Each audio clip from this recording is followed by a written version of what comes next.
Okay, so we are now recording. And I want to thank everybody for coming and welcome to our Orange and Rockland Dominican College Environmental Science Workshop Series. And I want to introduce our speaker. Sorry, I'm also letting people in at the same time. So we are lucky enough to have Dana Ripper with us tonight. She's awesome. Wildlife ecologist from Missouri River Bird Observatory and also Beyond Plastics. I'm going to let her tell you all about that. And she's going to talk to us tonight about plastics, but like she said in the flyer, it's not just the, oh, you need to recycle more kind of a talk.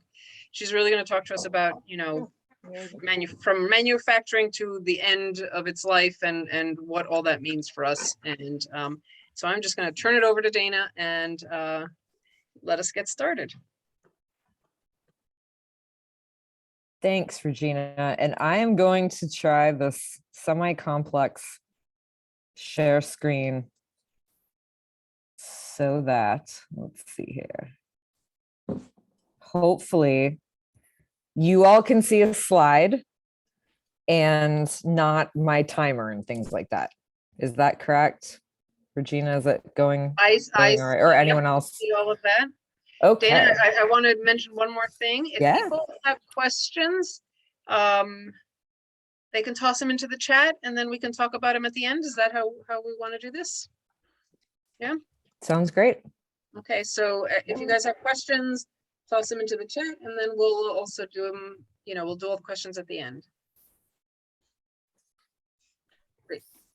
Sounds good. Okay. My husband just came by showing me that the screen is working, which is nice. I'm just doing it a slightly different way than usual tonight. So wanted to make sure that everything was really good. Let's see, but I can't change my slide. There we go. Okay. So first, thank you, Regina, very much for having me as part of this series.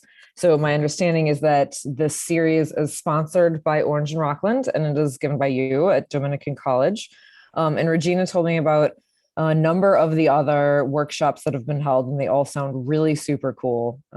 So I appreciate even being part of this nice series. A brief introduction of myself. I'm coming to you live from Saline County, Missouri, which is almost directly in the center of Missouri, pretty much between Kansas City and St. Louis. I am a wildlife biologist and have been for a couple decades. And in 2010, my husband and I co-founded the Missouri River Bird Observatory, also known as MIRBO or MRBO. So as is quite common in wildlife biology, before settling down in Missouri, I worked in a lot of different places. You can see I'm probably that one star that's up in New York is the lovely Hudson Valley outside of Millbrook. That might be kind of close, I think, a little bit to y'all. But as far as this particular presentation is concerned, the places that I worked, although I was not working on plastic at the time, but they are relevant to this because if you can see my cursor up here in Prudhoe Bay, Alaska, on the oil fields up there, and then down here in Southwest Louisiana in what is known as Cancer Alley. And in both cases, I was working on bird projects, ecology projects, but got to know a little bit about the origins of where some of our plastic and other problems are kind of coming from right now. So this is my organization. We are devoted to conservation via science, education, and advocacy. And I wanted to mention a couple other entities. We're a partner organization with Break Free from Plastic, and I'll talk a little bit about that towards the end. And then, as Regina mentioned, I am trained by Beyond Plastics, and I'm part of their volunteer speakers bureau to discuss the subject of plastics as we're doing tonight. I also wanted to give a shout out to, this is actually a documentary. Some of you may have seen this, but it's also an entity called the Story of Stuff Project. And some of my slides and pictures and animations are from the Story of Plastic folks. So you will see some of those. a question that I often get asked is why, as a avian biologist, am I so interested in and work on plastic so much? And hopefully that'll be a pretty easily answered question by the end of the night. But my plastic journey, if you will, started with seeing things like this, things that we're seeing more and more and more of every day in the news, via social media, whatever, emails from our friends, concerned folks. And to me, this is quite simply unacceptable, and needs to end, and we can end it. So the title I gave Regina for this was, be the solution to plastic pollution. And it's a little bit corny, but I didn't even make it up. Plastic has become such a big concern that it was the topic of World Migratory Bird Day by Environment for the Americas in 2019, for example. That was their theme that year, to bring awareness to how plastic pollution is hurting birds around the world. And so obviously not just birds, right? It's harming all kinds of ecosystems. It's harming people. It's harming other wildlife. It is an unfair situation for a number of different human communities as well as wildlife communities. And we'll talk about that just a little bit. And then we're just seeing more and more scenes like this. And I don't know about you all, but at one point, a few years ago, I kind of really looked around and thought about it and was like, I don't remember it really being like this. This hasn't been this way my whole life. Not that it would be acceptable if it had been that way my whole life. But this is coming to our attention and awareness more because it's getting worse. So this is a very recent slide from the National Academies of Science. And I'll talk a bit about their presentation as well, because it's a very timely report to Congress that came out quite recently. But one of the things they talked about is just how many wildlife species are affected directly by plastic pollution. So here's a chart of the various species that are known to ingest plastic, and then the various species that are entangled in plastic. And this is causing a lot of harm to our wildlife, particularly oceanic wildlife. And so I apologize for what you're going to see next, but it's something that I bet a lot of you have already seen, because this became incredibly famous. So this was a YouTube video of a research vessel that came upon this sea turtle that had a plastic straw in its nose. And while it's, just horrifying, I'm not even looking at my own screen right now. This video that went viral on YouTube and that has been viewed millions and millions of times is something that I feel, and a lot of folks feel, may really have turned the tide, because it really has gotten a lot of people not just concerned and not just sort of paying attention, but really very outraged at what has become this incredibly pervasive problem of plastic pollution. So how did we get to this point? Because that's very extreme. So this is a little bit of an outline of what I'm going to talk about, as well as just kind of a list of how things are happening, and we will get to solutions. And so I know that quite a bit of the information I'm going to tell you about is not very heartening. Keep in mind, please, that there truly is a lot of movement, and the more information that we have on this topic, the more empowered we all are to do something about it. So you can see I didn't just put a period after one word and not all the other words. Reduction, full stop, is number one priority. Reduction in the amount of single-use plastics production. And so we'll talk about a few ways that can be accomplished and other positive changes can be accomplished. But we're going to start with the challenges. There's just a lot of it.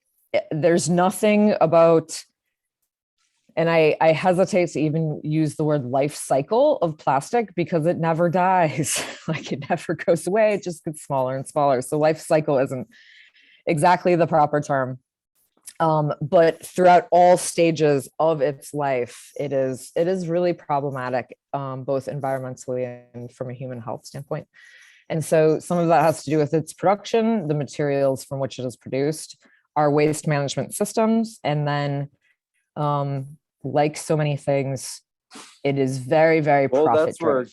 Kitson needs to get with us, because So when things are profit driven, right, we are he's somehow, saying there as may be some consumers, polar bear.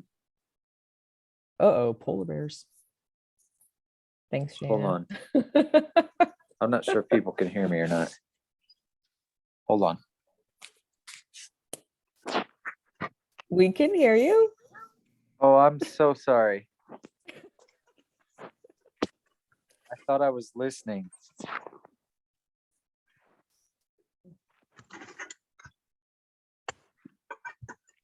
Are you all right, Regina? Should I go? Yeah, I can see.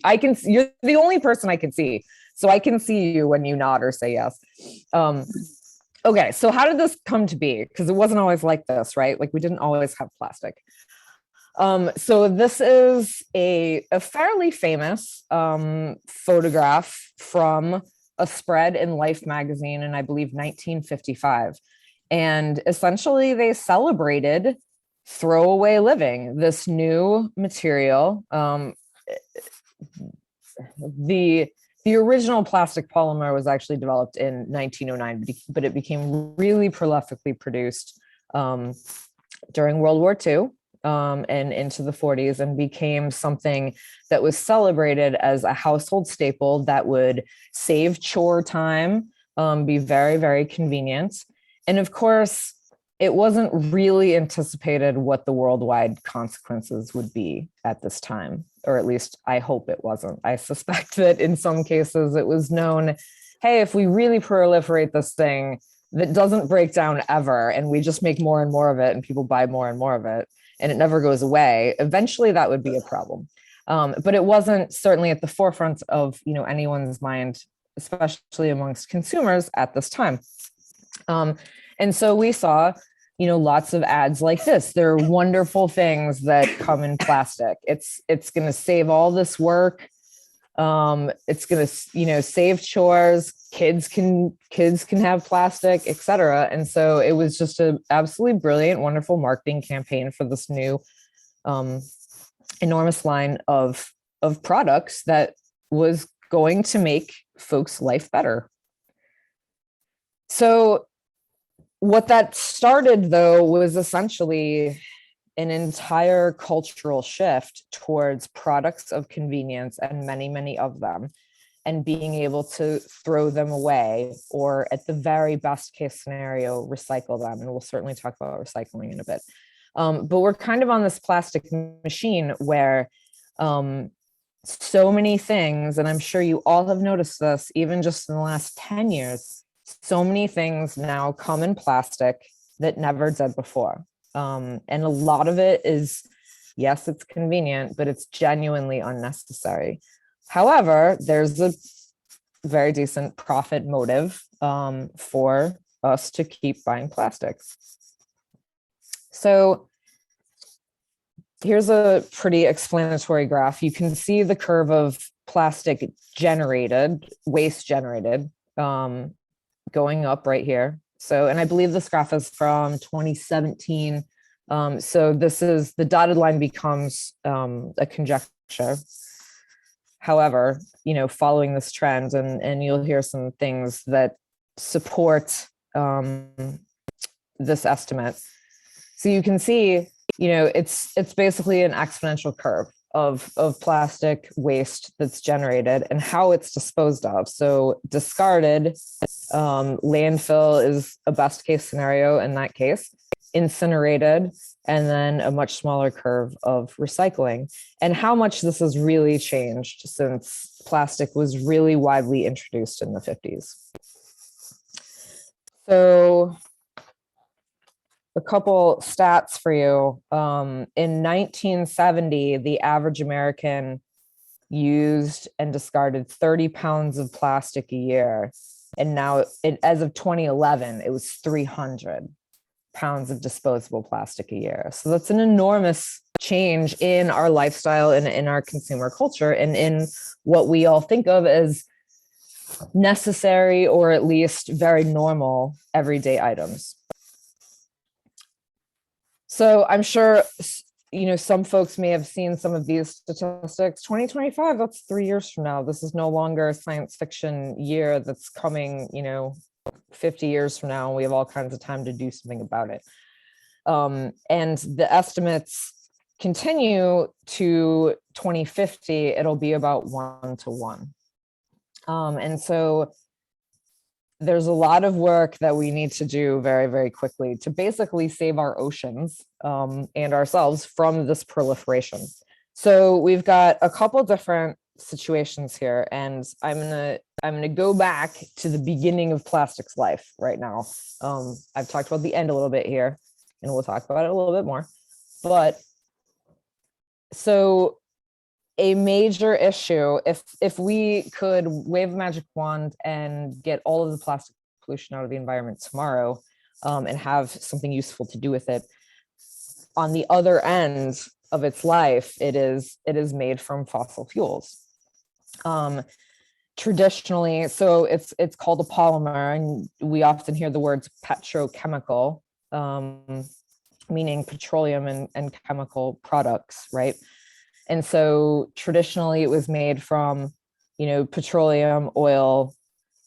Today, it's mostly a product of ethane gas, which is a byproduct of fracking. And I believe most or all of this audience is in New York. And I know that fracking has been a very big issue there. And I think, politically speaking, and in terms of and societally, and in terms of a lot of specific information, I bet you all know a lot about fracking already. Now here in Missouri, fracking is not really an issue. Thank goodness we have our own issues, but it's not one. So in any case, with the proliferation of fracking in the last 15 years, there's a lot of byproduct of ethane, which was typically vented. And so instead of venting, now it is taken to what are known as ethylene cracker plants. So ethane is cracked, if you will, in a chemical process to make ethylene, which is made into polymers that are the building blocks for single-use plastics. And so that has resulted, the fracking boom has resulted, of course, in an incredible excess of ethane.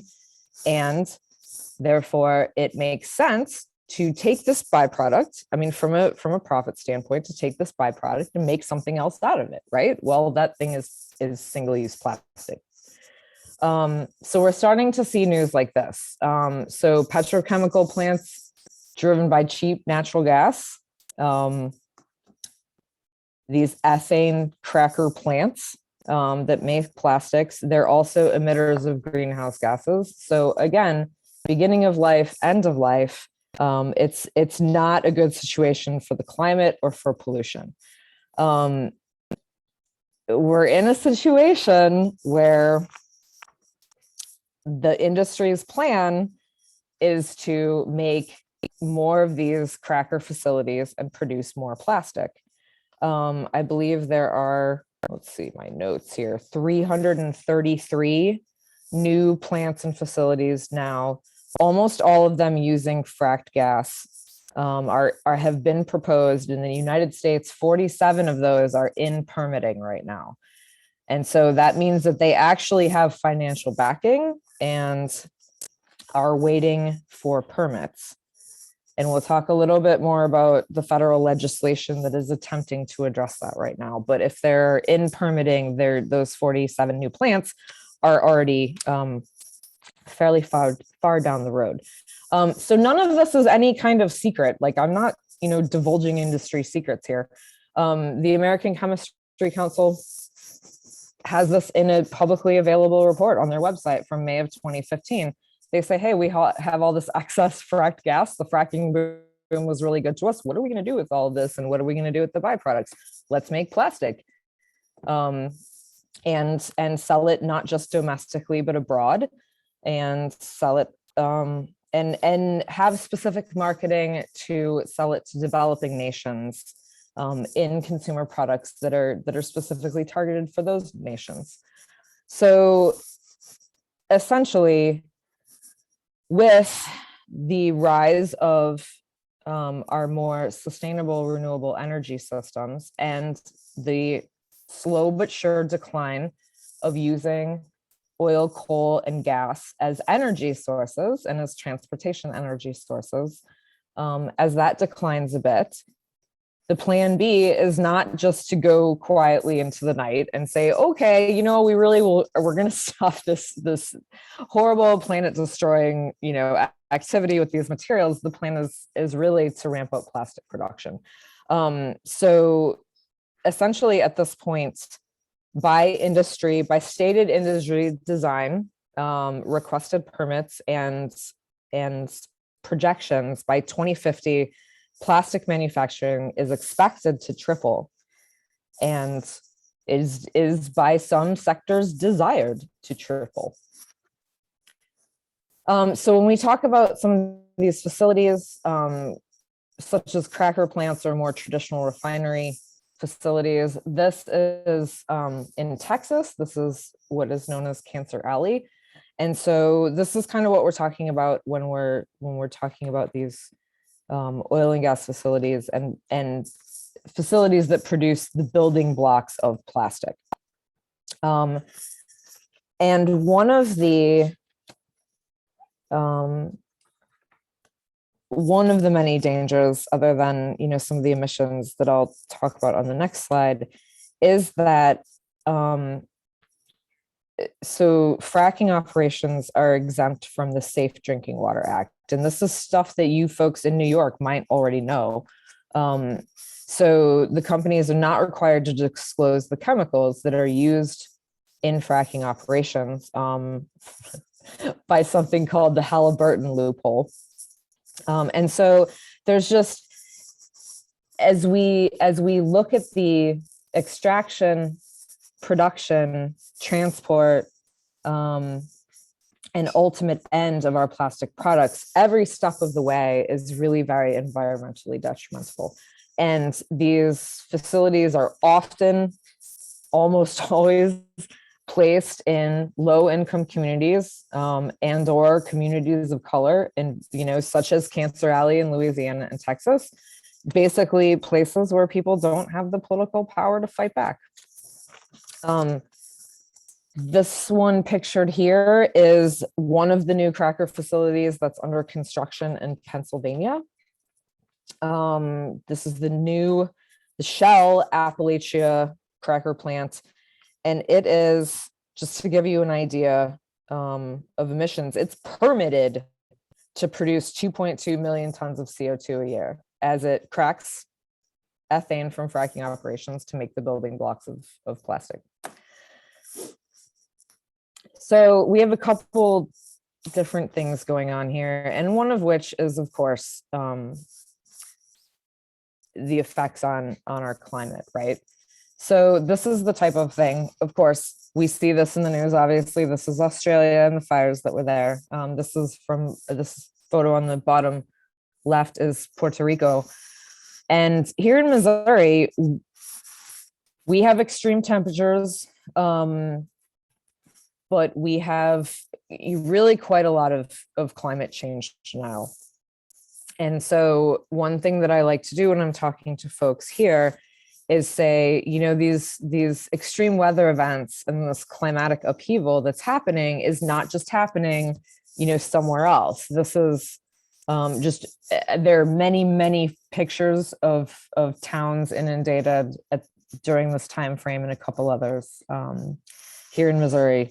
And so I like to, when I talk to people about this issue, I like to sort of just mention that it's really good to connect the dots to folks, even if they think that these things are happening somewhere else, because that's often the case here. So we have the emissions and the climate results of that, and then we have the end of life, sort of the pollution standpoint.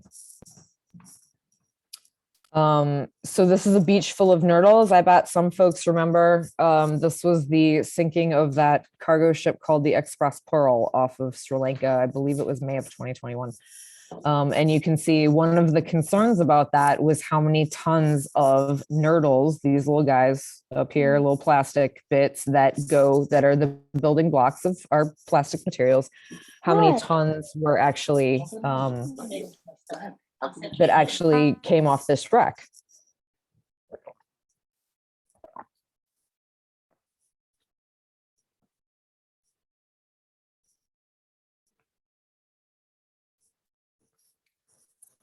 So one of the things that's often talked about as far as waste that ends up in the ocean, particularly,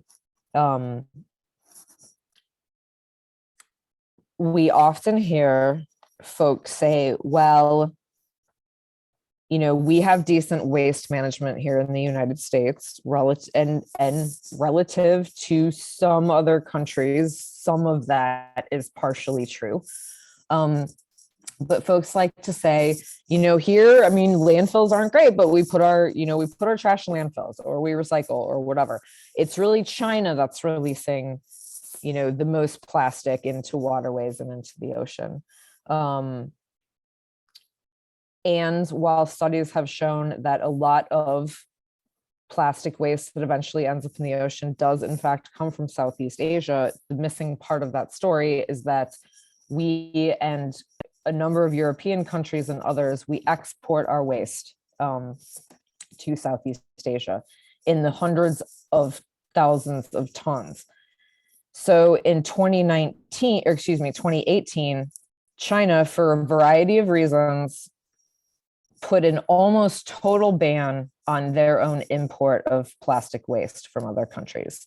This sent the plastic recycling sector into a frenzy because a lot of that was being shipped over to China ostensibly to be recycled. So after that ban of 2018 by China, we weren't sure what to do. We genuinely do not have the recycling infrastructure in this country to handle all of that waste. That is something that is largely unknown. So this is a slide from 2019, and you know, here's some of the countries, Hong Kong being a special administrative region of China, of course, but that started importing that waste from exporters such as us in the US, Japan, Germany, the UK, and others. And so some of the pictures that have become most common on the internet and in the news are of Southeast Asian countries where people are wading through mountains and mountains of trash. And a lot of that is because those countries took our exports, but they do not have the infrastructure to deal with all of that waste either. And so it's often thought that the many millions of tons of plastic waste that ends up in the ocean every year is, you know, illegally and deliberately mishandled and dumped essentially by vessels at sea. And that does happen, but that's a very tiny, like less than 2% proportion of how waste ends up in our oceans. It's largely leakage from shipping, improperly handled waste, things like exporting to countries that don't have the infrastructure to deal with the waste. And even things like if you see a dumpster outside a building and it's overflowing, there's too much waste in it, it hasn't been collected yet, right? Some of it falls out, it ends up in the storm drains. Those storm drains, you know, go out to the local creek, which goes to the river, which eventually runs to the sea. That is how a lot of the waste gets in our waterways. So basically we're simply creating more than anyone can possibly handle. Just to shift gears a little bit for a second, more and more we've been hearing about microplastics. I'm sure you all have too. In In some cases, microplastics, which are typically defined as less than 5 millimeters in size, they can either be like the nurdles, those little balls. They can either be the building blocks for plastic, or they can be the byproducts as plastic degrades. And so this is an area of intense research right now. You can see here, this picture is actually a tiny, obviously tiny bit of plastic that was captured in a snowflake. So plastics, because they are polymers, they are molecular chains that are not found in nature. They do not biodegrade, down to nothing and get reabsorbed into organic systems. They'll just get smaller and smaller and smaller. So here we have in a snowflake, there's been a lot of warnings that it's in a lot of our food. Microplastics are in, they're in tap water, but they're in bottled water, as you can imagine, twice as much as tap water. The bottle itself degrades microplastics. As you turn the top, when you hear click, click, click, right? The little teeth that are holding the top on for you, those will degrade into smaller plastics. They'll get into the water, etc. And so this is becoming, I think, probably a lot of the intensity of research is because of the human health aspect. So this is a paper that came out quite recently that microplastics can actually cross the placental barrier. And so with the enormity of this problem from a geographic international standpoint, from a manufacturing standpoint, down to this little tiny microplastic standpoint, this is something that a lot of people are starting to realize. We're not going to, so we're going to talk about recycling now.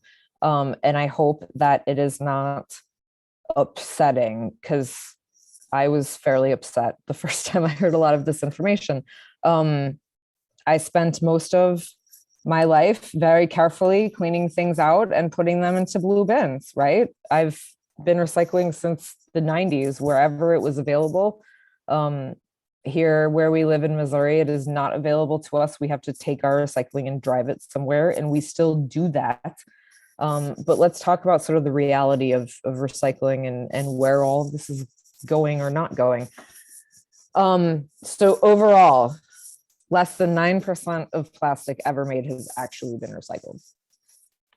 Those numbers vary by type. So the chasing arrows, right? Right here, chasing arrows 1 and 2, the types of plastics, all the way up to 7. I will take this moment to note that there's widespread abuse of this chasing arrow logo or brand. It is often on things that are not recyclable at all. And it's purposefully done to make us think that we can recycle those things. So more than 8 billion tons of plastic have been made since the 1950s. About half of it's been made since 2005. So when you look around you and think that, wow, this looks like it's kind of ramping up a little bit, it definitely is. And so as far as any significant recycling, I'll look for my numbers here. Per the EPA, the latest numbers I could get were 2018, and for 1 and 2, the recycling rates were 29% each. And so the other numbers are recycled in even lower proportions than that. So I hope folks will think about not feeling guilty about this, or feeling upset about this, or even overwhelmed by it, but just think, what I hope you take away is sort of like how much you're told that recycling is the answer, and that any amount of plastic use by us is totally fine as long as we recycle. So there are a lot of false solutions out there. And I'm going to show a slide that I have borrowed from another organization next that has a lot of those on there. But please do consider the fact that a lot of corporations and folks have a lot of money invested in us continuing to use plastic, not just at the rate that we do, but at even greater rates. And so there are a lot of solutions that are presented to us as we can continue using as much plastic as we want, as long as we do this stuff, right? And please pardon our parrot in the background who has decided he wants to present also. So blaming litter bugs, and literally that word was made up in a marketing campaign in the 1970s. So basically saying that all the litter comes from people who are bad people throwing stuff out. And I certainly see people throwing stuff out the car windows a lot less now than I did when I was a kid, which is awesome. But it is not all of the people that are throwing things out of car windows. And I'll show you an advertisement that essentially was meant for people to think that that was why any of this was happening and that there was no other reason. So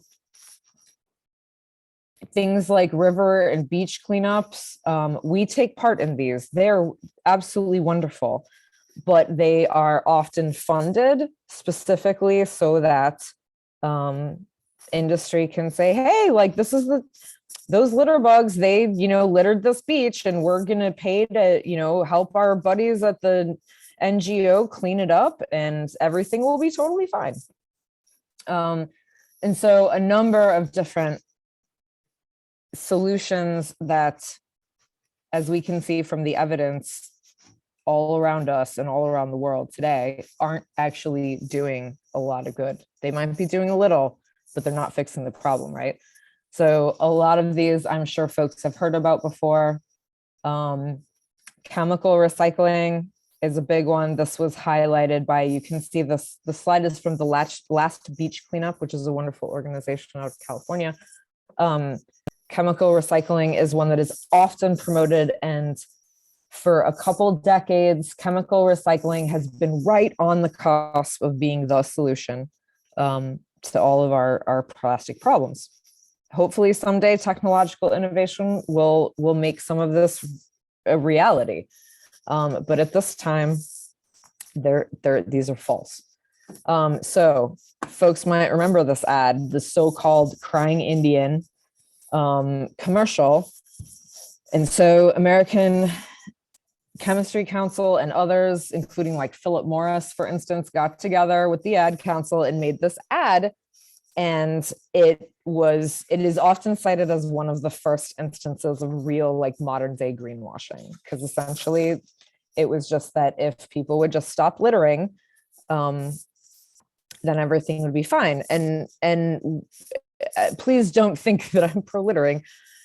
But what it resulted in is, legislations and fines for people that littered, which is fine, but it kept all eyes on that end of things and none on regulation of manufacturing or of who paid for recycling, who is responsible for recycling.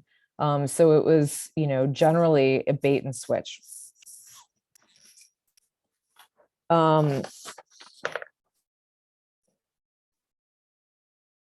So this is an article from 2018 in Scientific American, and I found it to be a very extremely worded opinion piece for Scientific American. And I wanted to read you all something from it. The only thing worse than being lied to is not knowing you're being lied to. It's true that plastic pollution is a huge problem of planetary proportions, and it's true we could all do more to reduce our plastic footprint. The lie is that the blame for the plastic problem is wasteful consumers and that changing our individual habits will fix it. Recycling plastic is to saving the earth what hammering a nail is to halting a falling skyscraper. You struggle to find a place to do it and feel pleased when you succeed. But your effort is wholly inadequate and distracts from the real problem of why the building is collapsing in the first place. The real problem is that single-use plastic, the very idea of producing plastic items like grocery bags, which we use for an average of 12 minutes, but can persist in the environment for half a millennium, is an incredibly reckless use of technology.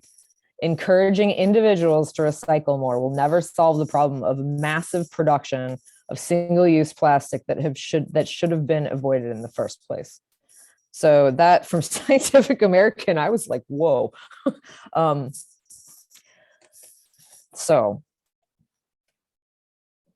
essentially, at this point, we have about 8 million tons of plastics entering the oceans every year. Folks like to cite that is like a huge dump truck dumping its plastic in the ocean every single minute of the day, all year. And if recycling were the answer, this wouldn't be happening, right? I've been recycling since like 1995. That's almost 30 years.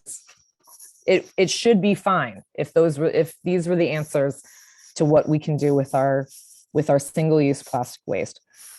So this is a fairly, famous animation from the movie The Story of Plastic.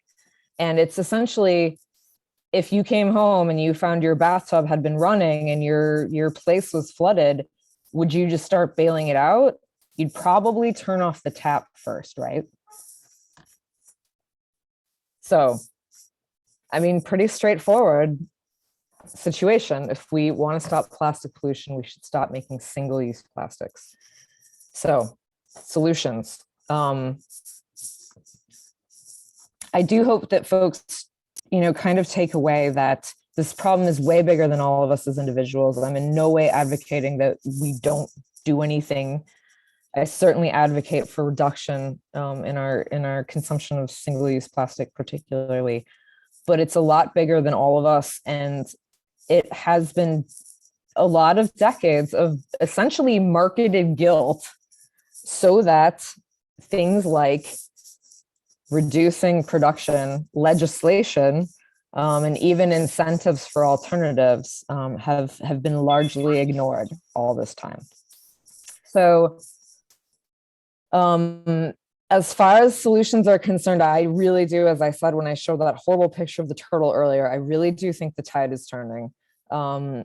So key is public perception and knowledge, right? I mean, all of these things, I didn't know all of them, and there's no reason why anybody would know all of them until they started, gleaning the information and learning it. And there's still tons and tons that I'm learning every day on this topic. In regards to public perception, some of this is this simple. Bottled water companies, they don't produce water, right? They produce plastic bottles. That's what they produce.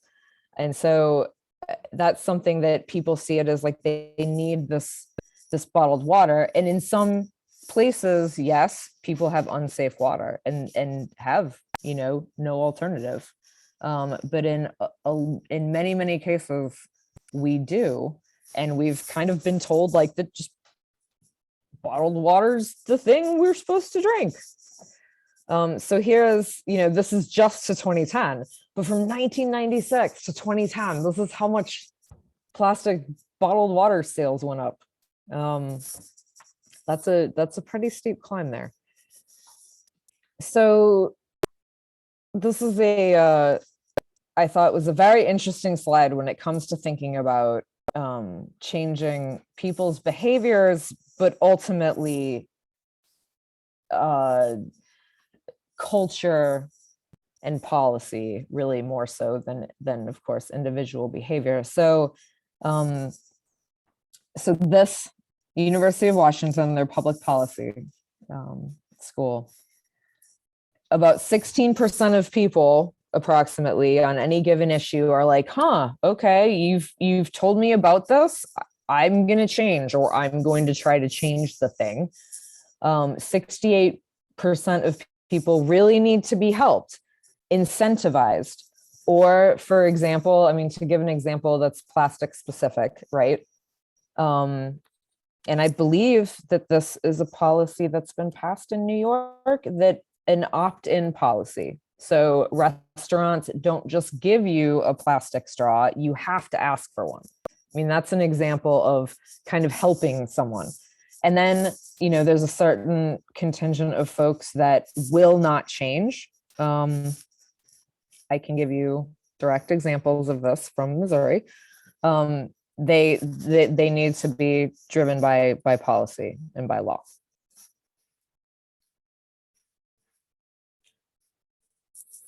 So some solutions that are occurring even as we speak. I'll start with really high level things and kind of get down to more local level things. So for one thing, starting on February 28th is the United Nations Environmental Assembly, UNEA 5.2.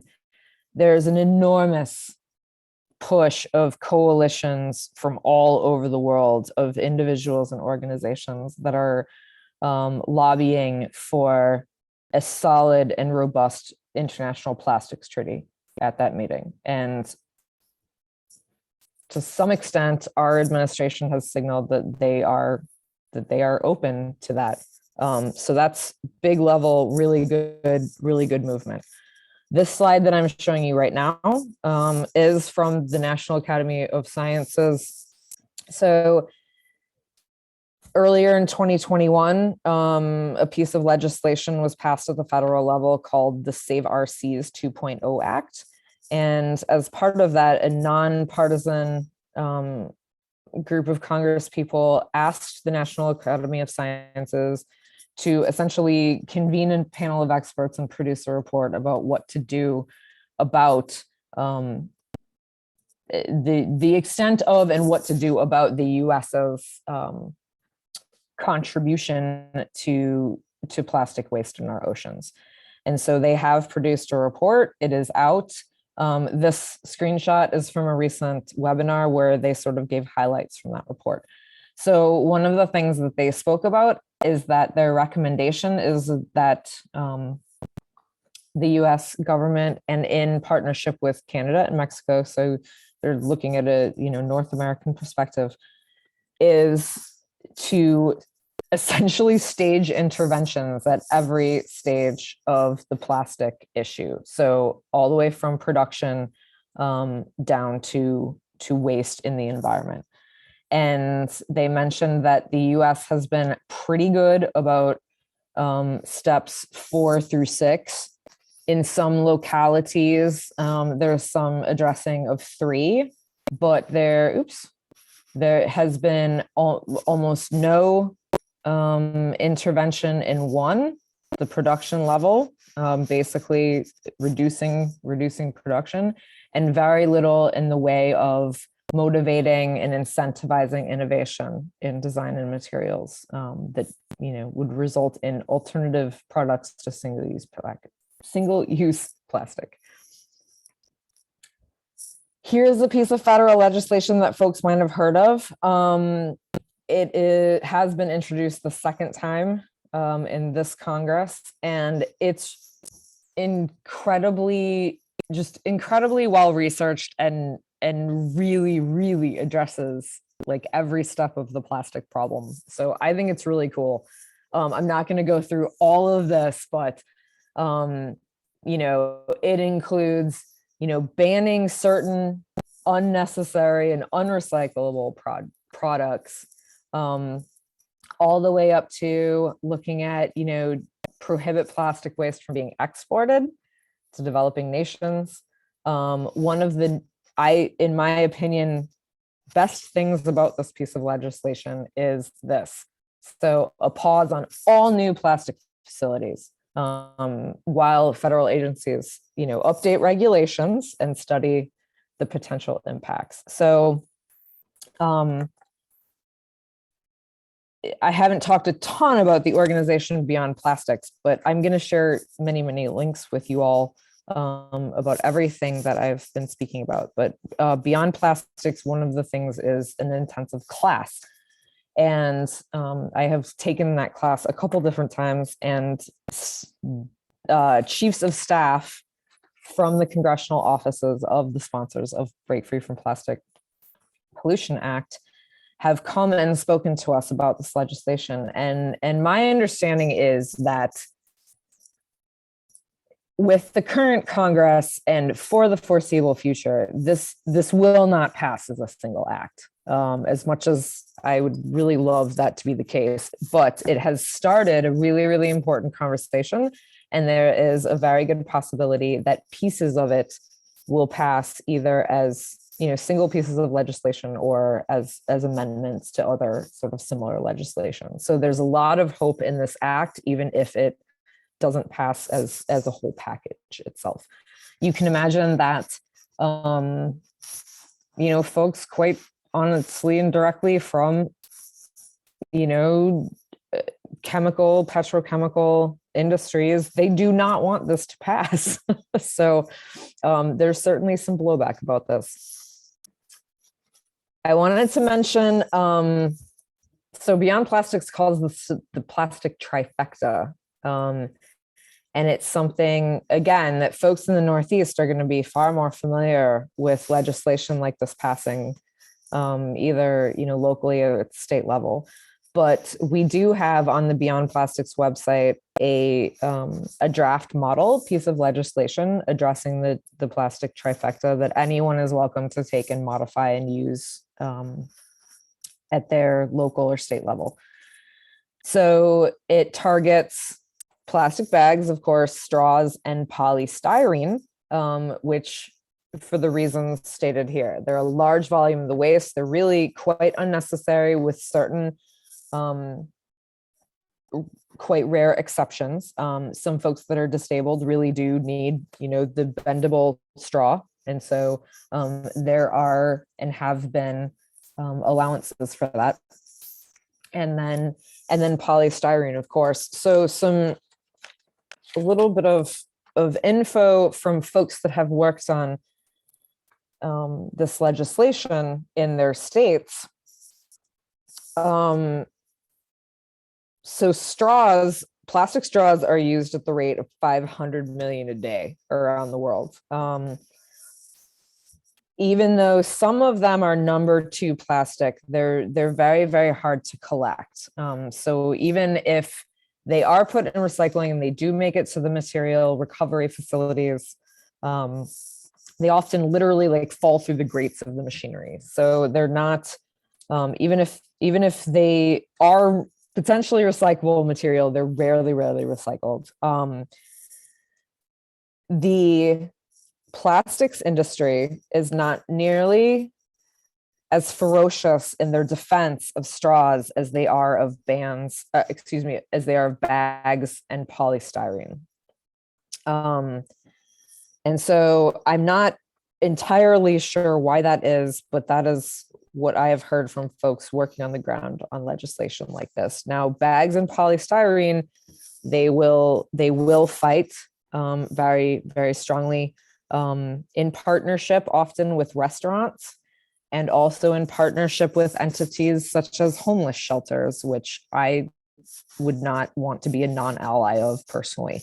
So these things can get not great in our state houses.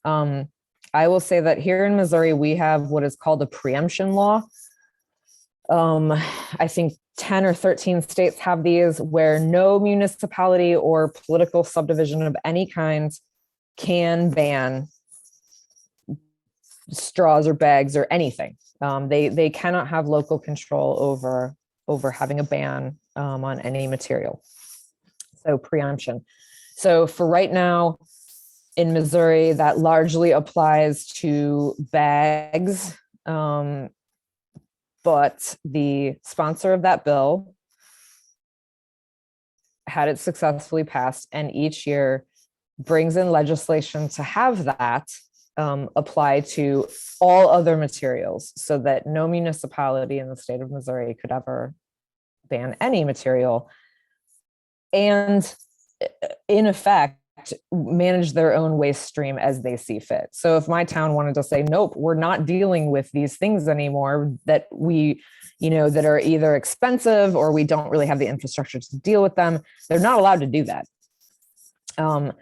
So, and I will say that every time we see this come up in our state capital, the folks that are, for the expansion of this are the bill sponsor, who sits on the Missouri Grocers Association board while being a sitting state representative, and representatives from the Missouri Petrochemical Marketing Council. So that's the sort of thing that one will see if one gets into this in a legislative arena. My understanding is also that the American Chemistry Council has a couple of lobbyists in every single state capital in the country. And so, the industry they well know that there's a backlash, and they're going to fight that backlash. So there are still many pieces of legislation on the positive side and that are going through. So my understanding, for example, is that Maine has passed an extended producer responsibility law, which means that the producers of these materials also have to take some financial and infrastructure responsibility for their eventual waste management, instead of just selling them to folks and then having municipalities or any other political subdivision that manages its own waste. Producers have to take some responsibility as well.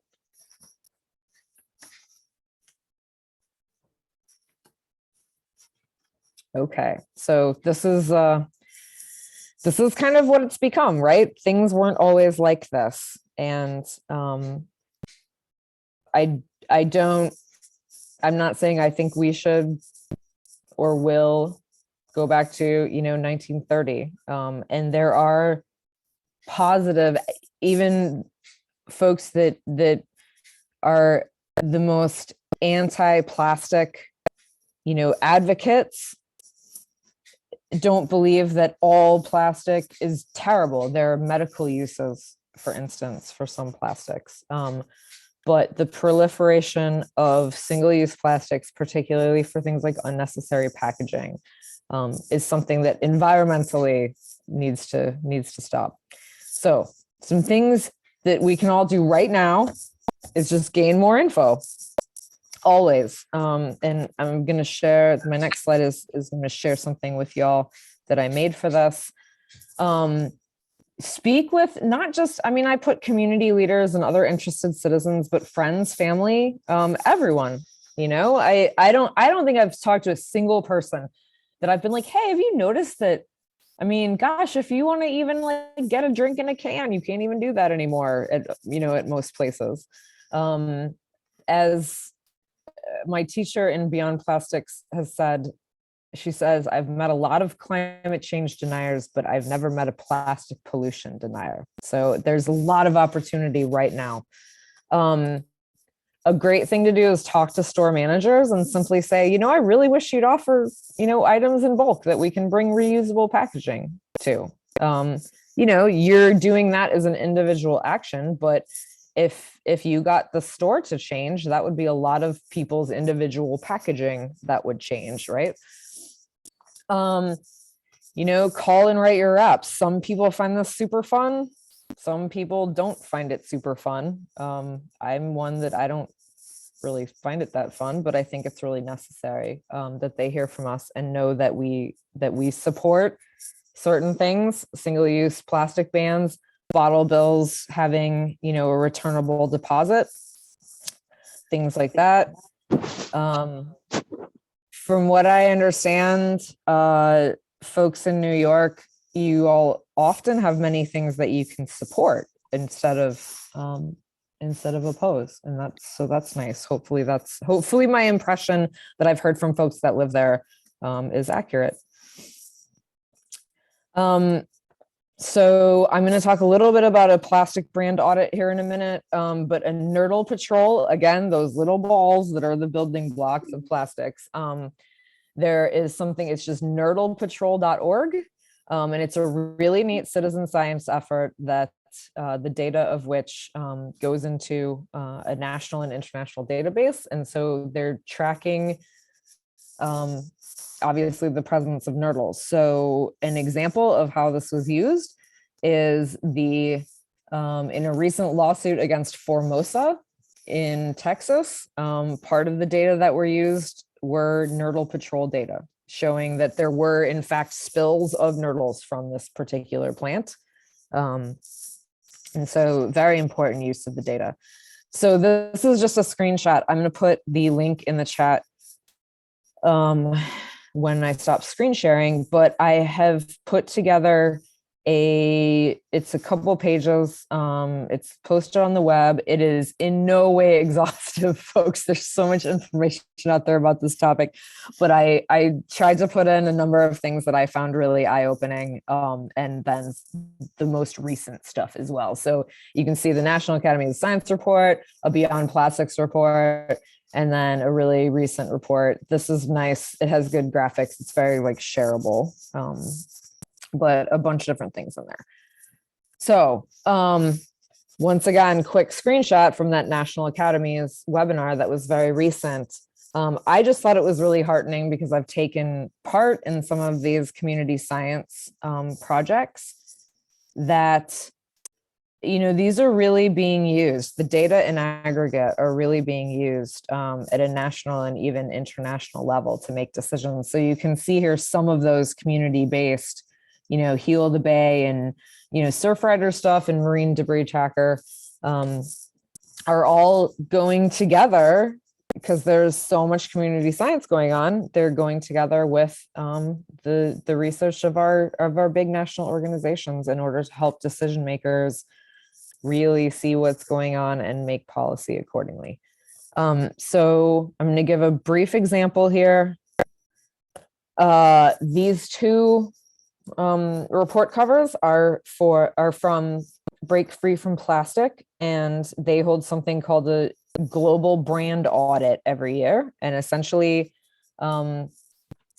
you literally go through trash that comes from, you know, a beach cleanup, a river cleanup, whatever. It doesn't matter. I mean, you can go to your local waste facility and do an audit there.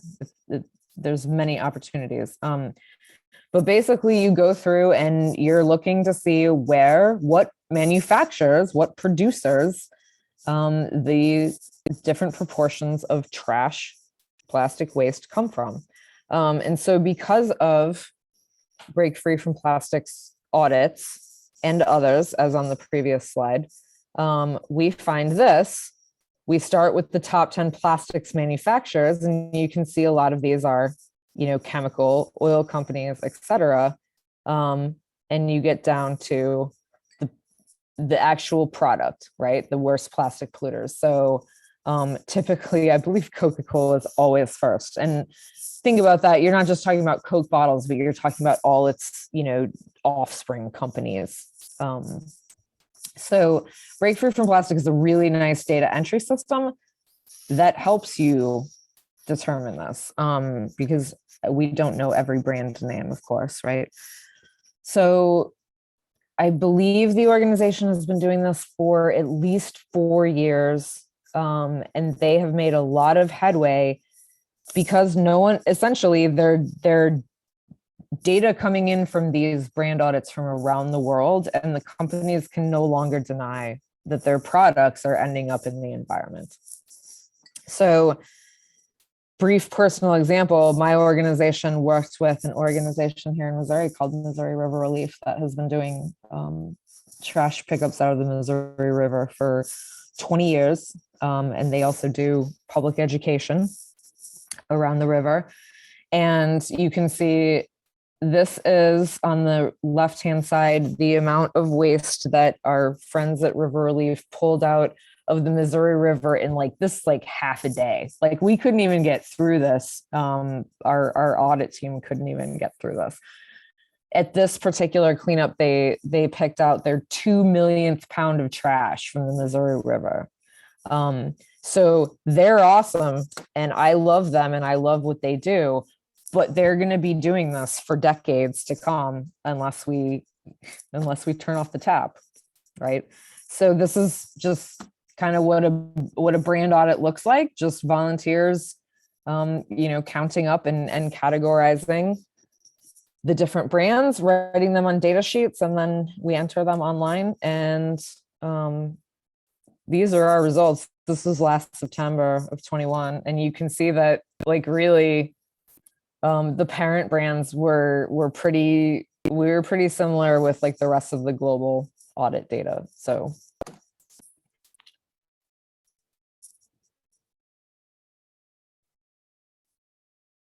I am about done and very happy to take questions. I hope that was a lot of information, folks. When I was preparing for this talk, I was like, I don't know how there's so much I wanted to tell you. But mainly just that, I don't think we should accept this. And to steal Food and Water Watch's motto, I think we should all do that. So thank you, Regina. I also have to shout out to Julissa Oliveras, who is on the meeting. She works with us here at the Missouri River Bird Observatory, and she's the one that hooked up Regina and myself to get together. So thank you very much.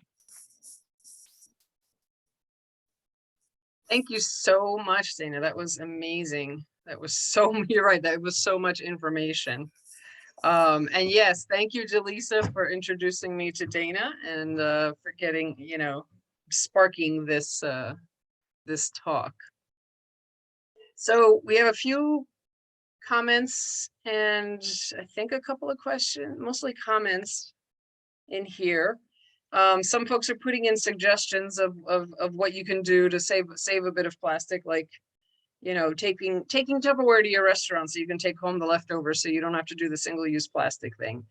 And what is also awesome about that is that it really makes the folks, the restaurant owners, workers, even people at like the nearby tables or at the counter kind of think about it too. Yeah. So it's a good message as well. Yeah, and I think, sometimes people get a little weirded out about doing something different, but do something different, and then other people will hopefully follow, Let's see. Question, are there any examples of counties, regions, municipalities that are doing it right?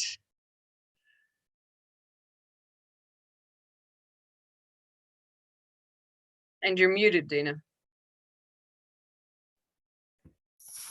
Doing it right. So there are a lot of heartening stories from various places. I would say most of the ones that I hear are typically really either East Coast or West Coast. I have not heard of a like ideal situation where they've, and when I say ideal, like where they've genuinely achieved like a zero waste circular economy yet. But there are, municipalities in all over the world that are working on zero waste solutions.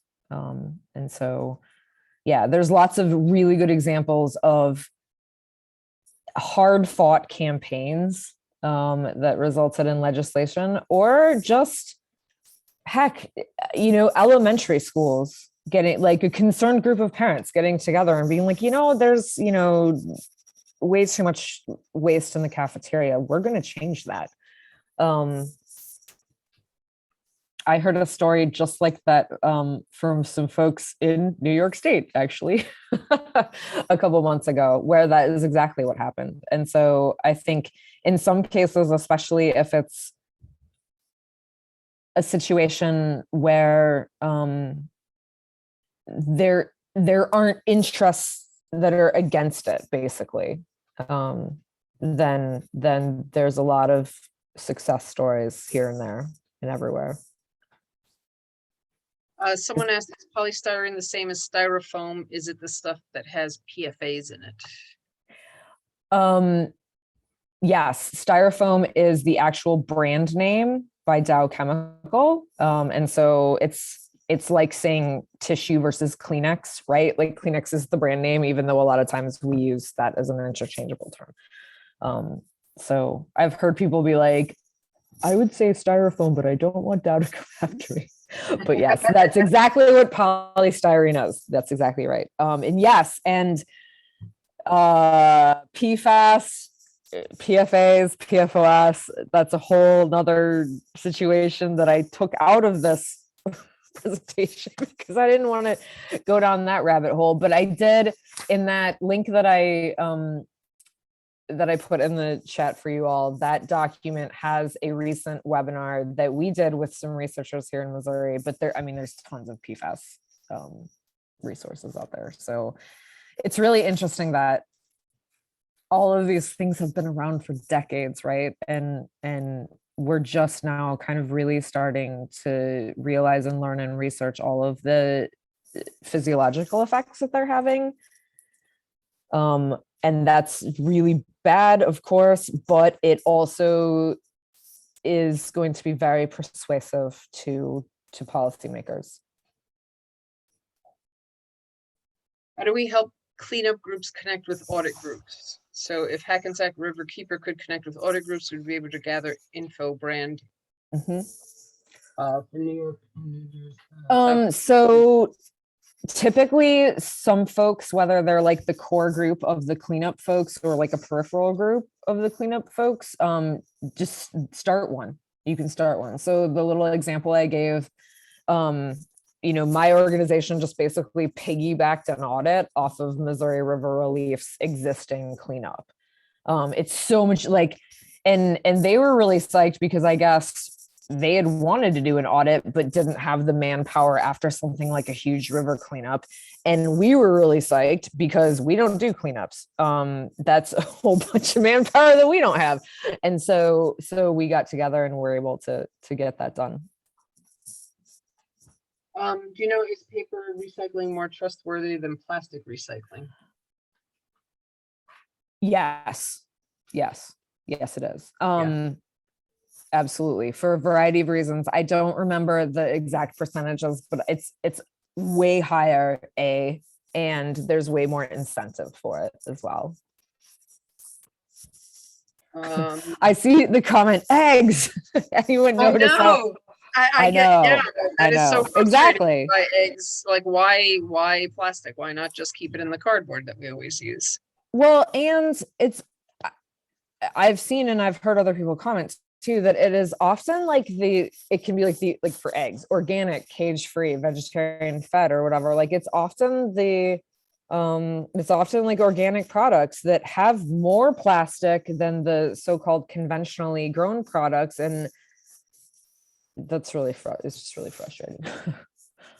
On the positive side, those are companies that potentially, if they're concerned enough with being green, that they will get like organic certification and try to go that route. They may have their ears open potentially to input about packaging. I see a couple of questions and comments about plastic bags. Like, are there alternatives? And the so-called biodegradable plastic bags, are they really biodegradable? Yes, I see this. And I also just want to comment that Larry's comment there, all styrofoam is styrene, but not all styrene is styrofoam. Yeah. That was a mouthful, but yeah. So we use plastic bags for waste. And I can totally see that. See, that's the thing. I mean,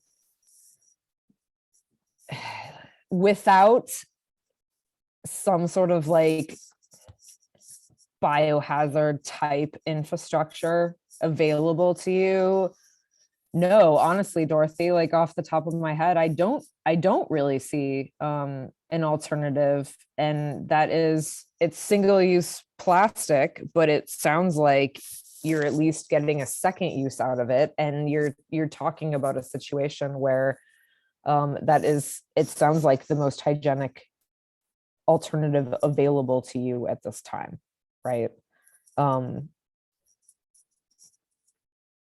So yeah, that's kind of a catch-22 of a situation. Mhm. Because you do obviously have to dispose of that in the most sanitary possible way. Is drinking, The biodegradable bags question, Regina. yep, oh yeah, Yes. They're also less reliable. I use them, but they're not as strong as plastic. So there's a bunch of different materials out there, right? And a lot of them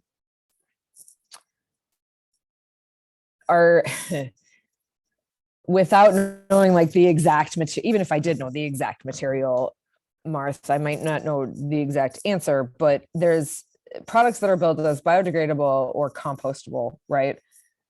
But what they don't tell you, quote, I'm sorry to sound like a conspiracy theorist, but what we're not told is that you need like an industrial composter or like an industrial compost system that really gets products to a really, really high temperature in order for that degrading to actually occur.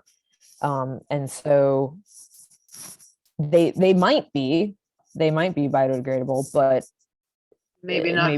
maybe not. Yeah, and I found this out the hard way with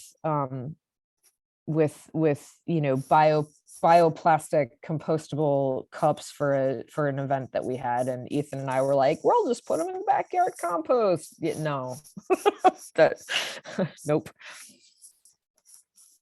Yeah, I've noticed, I mean, we have stores that have because we have a ban on plastic bags in New York City, but then now we have all these other bags that are proliferating that are made of different materials, and I wonder how much, I mean, ideally, you buy your set of recycled cotton bags or whatever, Right. and you use those forever, but that's not what happens. And so we end up with all these different reusable bags, some of which are plastic. So. And in some cases, they may in fact be better, right? Are they better than what we would think of as the, reusable cloth bags that we all take everywhere? No, but will they break down prior to like 6 millennia from now? Yes. That's an improvement. Mm-hmm. Yes. Yes, Christina, buy local from a farmer's market. Yes, yes. I mean that along with the circular economy, the ideal would of course be a local economy.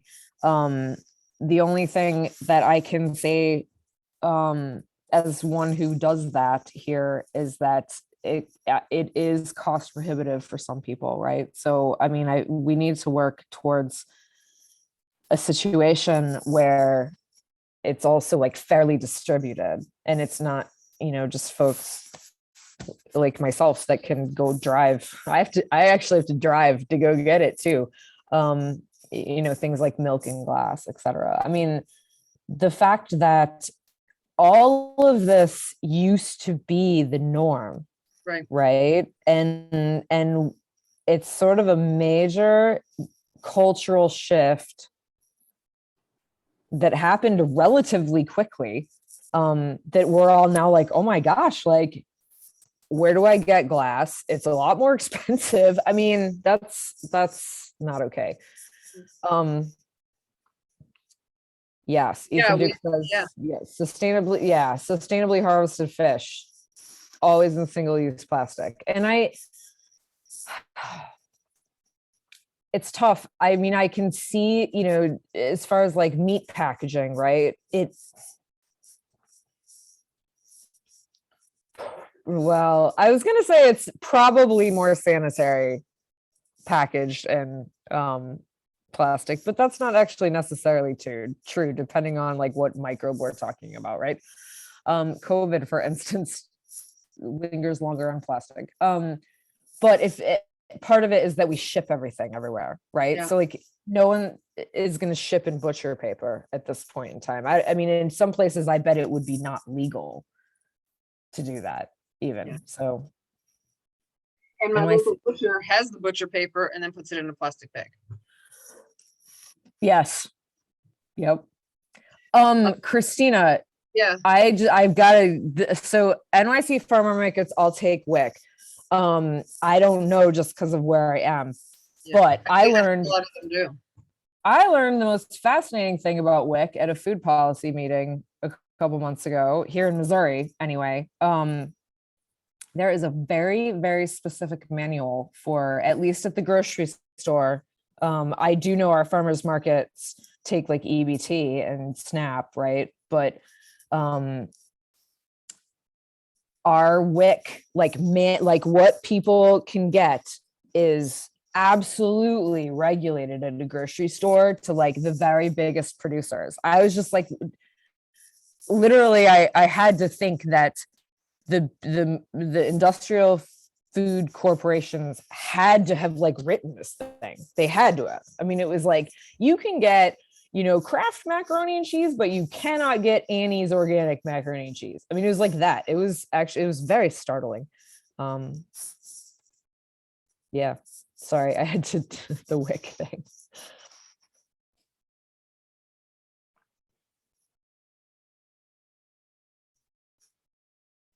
I think there was a question further back about, I think Dana, you froze, or did I freeze? I'm here and you're here. Okay, there goes. Yeah. My computer had a little blip. Sorry. I was going to say there was somewhere further back, there was a question about, is it unhealthy to drink from a plastic bottle? I saw that. Is drinking out of water bottles harmful to human health? Didn't see human beings on the graphic you had put up before. The animals, right? Okay. Yes. So the graphic was animals that are like ingesting pieces of plastic purposefully, if you will. They'll mistake them for like little shrimp or whatever. But as far as, so is drinking out of water bottles harmful to human health? I'm gonna find the citation really quick. Long term, I mean, I guess to be 100% scientific about it, we don't know, because research is relatively new on this topic, but that, based on what's coming out now, very possibly. So there's a researcher named Sherry Mason. I'm just going to put her name in the chat. That does a lot of research on microplastics. And so in 14 countries studied, 89% of samples had microplastic in their tap water. But when bottled water in the same places was tested, it had twice as much. And so we don't, I guess, really know yet the long-term effects of ingesting microplastics. But given some of there's a lot of different things, their own components often have known carcinogens, plus some microplastics, especially in aquatic environments, are able to, they actually sort of like attract toxins and bond with toxins. Molecular biology was not my strongest suit, so I can't explain like the molecular structure and the polymers that are most likely to have that happen. But it is almost certainly a problem. Yeah, I'm the one who asked the question. I'm just thinking in terms of powerful motivators. Obviously, money is probably the principal one, but if there's a threat to human health, it could also be a very, very powerful motivator. So certainly things like PFAS and PFOAs and PFAS are being taken a lot more seriously now. The EPA is the current EPA, that's one of their priorities, actually. So essentially some of the chemical components of some of these plastics that we've been talking about and that are certainly involved in things like food packaging. For example, the liners to microwave popcorn, for example, is full of PFAS. And so it has become a lot more of a focus of research, and with the EPA being involved, potential policy making and cleanup being the ultimate goal, you know.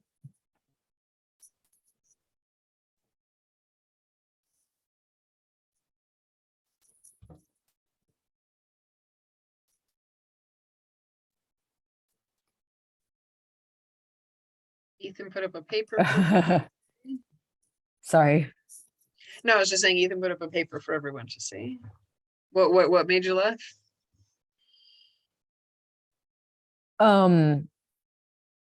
Just Don's question, what can be done to reduce all the packaging materials used in the boxes everyone gets delivered, and that, yes, make me crazy for one. So just keep, I mean, in the absence of any real movement towards regulation on that, just as a consumer, keep railing on them. And there are coalitions of people. So, I mean, Beyond Plastics is one. So if you go to the Beyond Plastics website, it's one of the first actions on there that you can take is to let Amazon know that you don't like their packaging. And it seems like there's been like a little bit of change, or at least a little bit of greenwashing on their part. But really, as far as they're concerned, if enough consumers and enough organizations essentially shame them,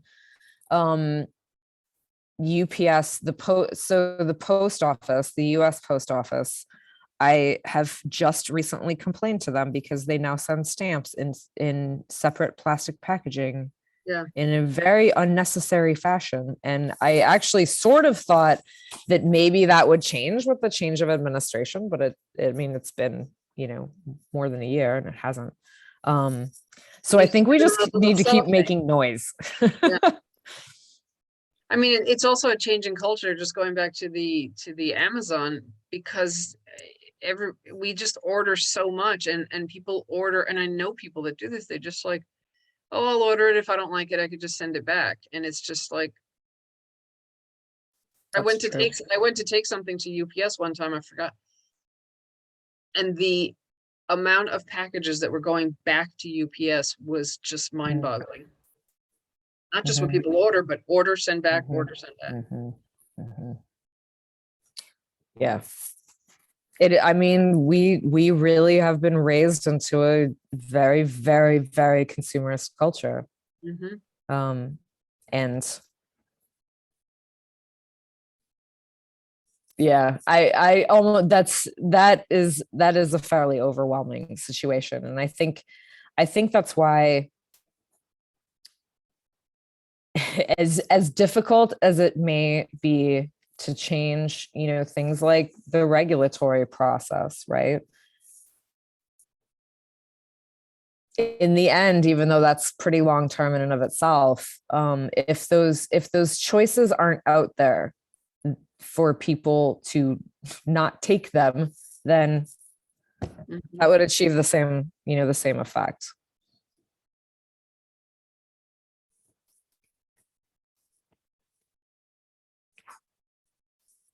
Any other questions for Dana? I do have the folks that, because since people registered, I have emails, so I can send any information if you want. But I think you put the link on there. I hope people got the link.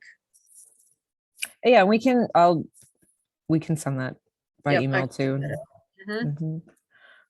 Well, I really appreciate all of you listening to me. Obviously, I get fairly worked up about this situation, so I appreciate you all hanging with me here. Yeah, and a lot of people stuck around for all the questions, so that's pretty awesome. We still have almost 40 people here for the questions. So,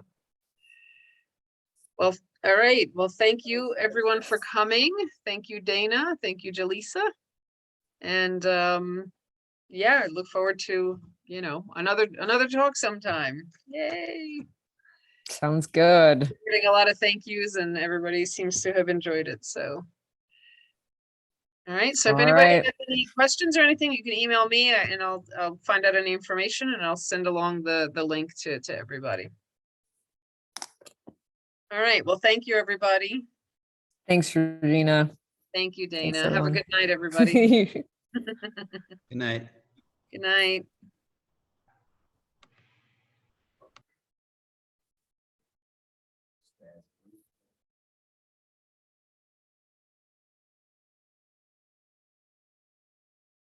Bye, Jaleesa.